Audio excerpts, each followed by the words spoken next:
Shalom everybody, this is Amir and this is a very special breaking news update. I wish I didn't have to report that, but I can now report what I knew for the last 2 hours, that an Israeli F-16 was shut down by Syrian anti-aircraft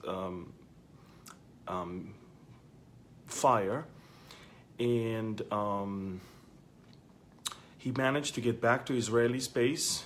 Pilots were able to eject above Israeli ground. Both pilots are alive. They're minorly injured, but the Israeli jet is gone. It was shut down.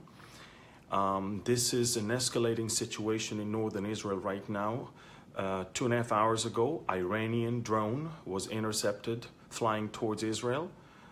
We monitored the situation, and then once it was above Israeli ground, an Apache helicopter was sent to intercept and destroy it.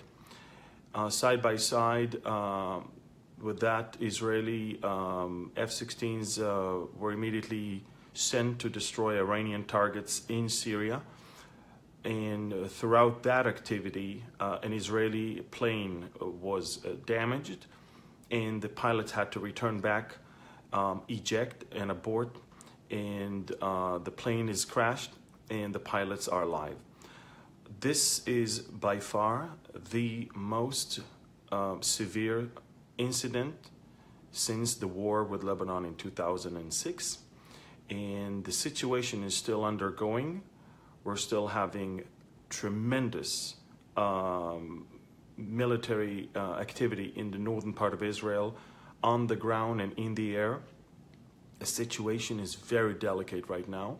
The Iranians are obviously interested in escalating the situation, and we're going to see what's going on. Again, an Israeli F-16 was shut down.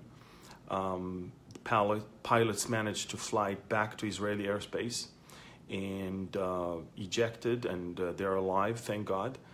But this is a very severe incident, alongside with a Iranian drone that basically flew all the way into Israel and was shut down by an Israeli Apache helicopter. All of northern Israel right now, as far as the Golan Heights and even the northern part of the Jordan Valley, is feeling the situation right now. Air raid sirens were heard all over, and that is, of course, thanks to the Syrian anti-aircraft fire that triggered that system. The IDF reported of both the Israeli F-16 incident and the Iranian drone incident over the last 40 minutes or so. Again, we don't normally report these things when they happen because we want to make sure that the pilots are either alive, or we want to know what happened with them. Should they be falling into enemy's hands, then of course we're not even talking about these things until we get them back. Again, the pilots are alive, the pilots are in our hands, and an F-16 was shut down. Again, I don't remember anything like that. Even throughout the Lebanon war in 2006, none of the Israeli F-16s was ever shut down. If anything, it was one helicopter, one CH-53 helicopter. So I will just repeat. An escalating situation in northern Israel on the Golan Heights and the border with Syria and Lebanon.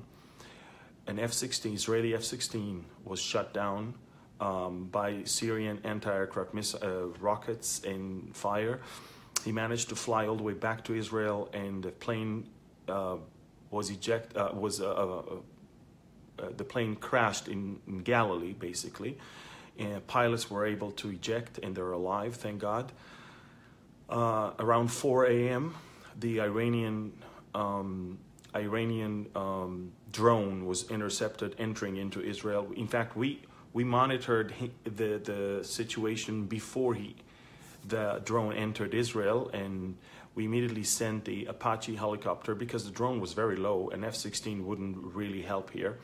And the Apache helicopter sent a missile that destroyed the drone. Several Iranian targets in Syria were attacked and destroyed.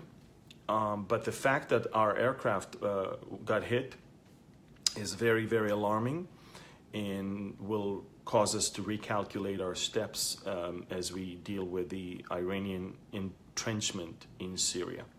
There's no doubt this is an Iranian violation of Israeli airspace, and this is an Iranian provocation. And we are determined to put an end to all of that. I'll be updating you on the situation as it goes on. This is just 7 a.m. right now in Israel. The sun just came out, and we have a group here. Everything is beautiful. Everything is great here. Even in northern Israel, apart from the air raid sirens, people feel very safe. But we are determined not to cause the Iranians to feel safe. Israel is strong. Israel is resilient. We will not allow the Iranians to somehow change that.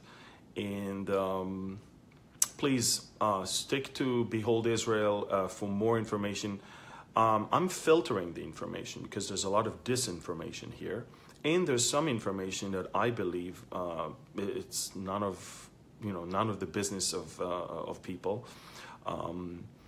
I think that the important things and the things that matters to believers around the world will be given to you.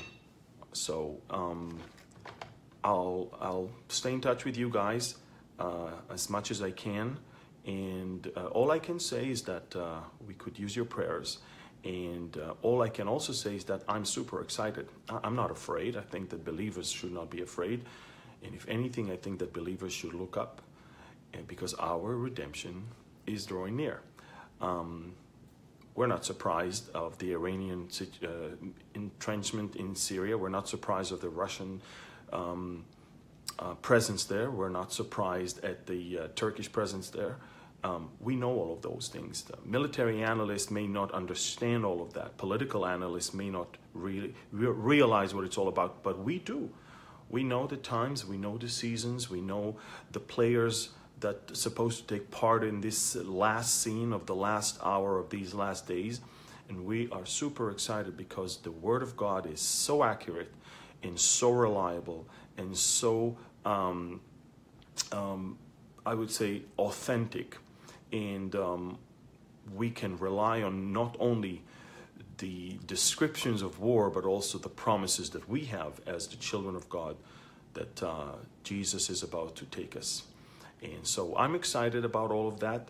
Of course, as an Israeli, I'm watching carefully the escalation, and I'm watching carefully what's going on. But we live in peace, and we are enjoying peace that we never had in the last 70 years of Israel's existence. But that's exactly why our enemy is angry, because while everything around is in flames, Israel is just blooming and thriving. So I just want to encourage all of you to stay tuned to what's going on, be prayerful, and also get excited. Thank you, and God bless you all. And share this, please share that, as well as stay tuned, because more will come if an update will be needed. Thank you, and God bless you. Bye-bye.